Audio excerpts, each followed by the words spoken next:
This is a Jiku Power1D tutorial.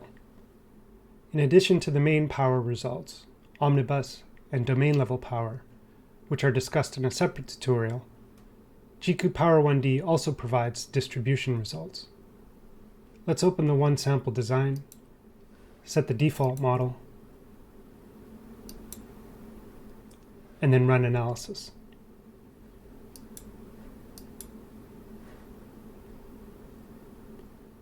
The main power results are shown by default.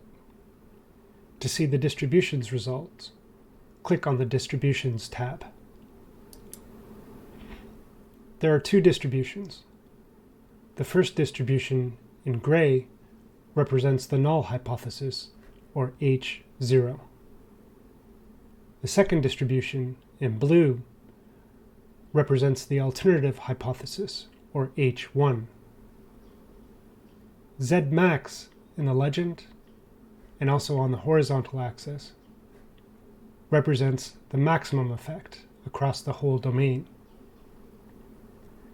In the functional data analysis, or FDA literature, this is often called an Fmax procedure. Jiku Power1D uses this Fmax or Zmax procedure to calculate power. The calculation proceeds as follows.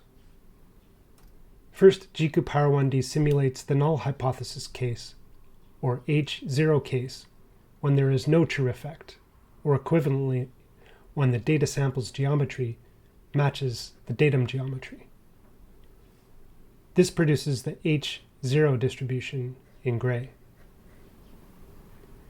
The alpha 1 minus alpha percentile value is calculated for this distribution, and this is indicated in the distributions figure as a dashed vertical line.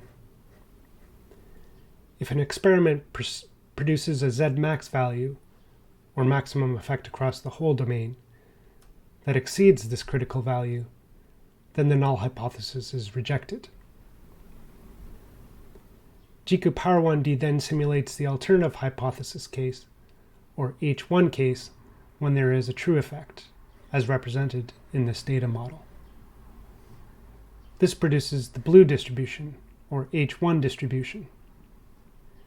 Note that this H1 distribution is shifted towards the right with respect to the null, or H0 distribution.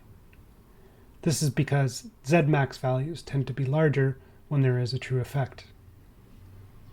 The omnibus power from the main results